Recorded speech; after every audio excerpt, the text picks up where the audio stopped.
Small company. The term small company has been defined under Section 2 of 85 of Companies Act 2013. As per this, small company means a company other than a public company paid up share capital of which does not exceed 50 lakhs rupees or such higher amount as may be prescribed, which shall not be more than 5 crore rupees, and turnover of which as per its last profit and loss account does not exceed 2 crore rupees or such higher amount as may be prescribed, which shall not be more than 20 crore rupees, provided that nothing in this clause shall apply to a holding company or a subsidiary company, a company registered under Section 8, or a company or body corporate governed by any special act. It is basically a private company meeting prescribed threshold.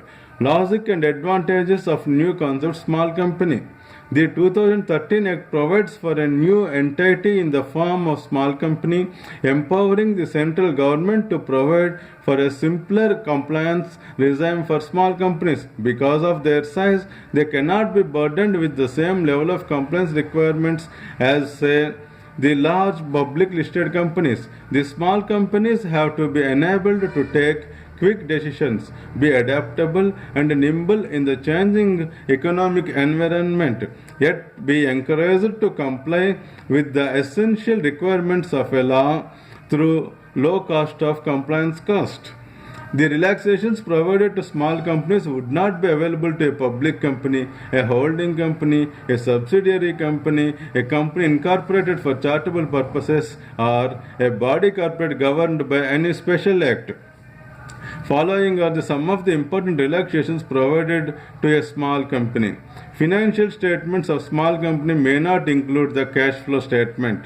Small company shall be deemed to have complied with the provisions relating to board meeting if at least one meeting of the board of directors has been conducted in each half of a calendar year and the gap between the two meetings is not less than 90 days.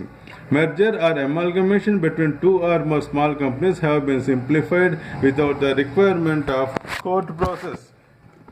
Public company. The term public company has been defined under Section 2 of 71 of Companies Act 2013.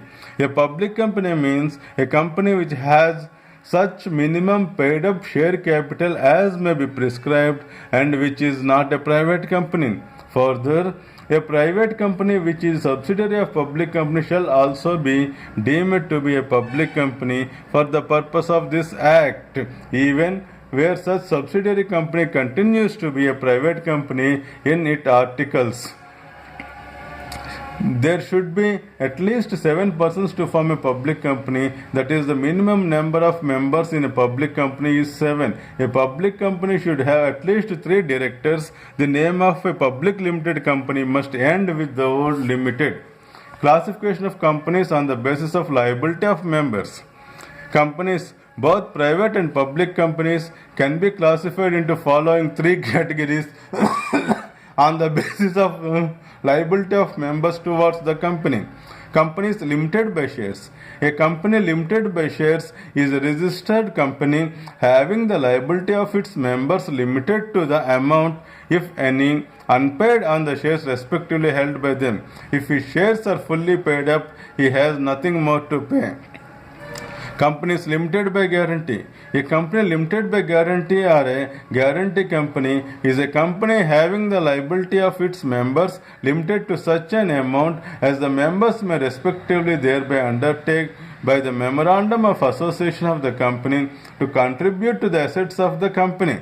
A special feature of this type of company is that the liability of members to pay their guaranteed amounts arises only when the company has gone into liquidation and not when it is a going concern. Clubs, trade associations, and societies for promoting different objects are examples of companies limited by guarantee. A guarantee company without share capital does not obtain its initial and working funds from its members, but from some other sources or sources like example grants, endowments, fees, subscriptions, and the like.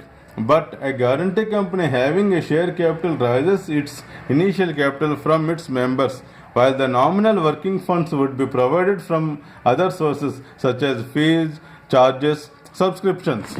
If a guarantee company has share capital, the shareholders have twofold liability: to pay the amount which remains unpaid on their share whenever called upon to pay, and secondly, to pay the amount payable under the guarantee when the company goes into liquidation.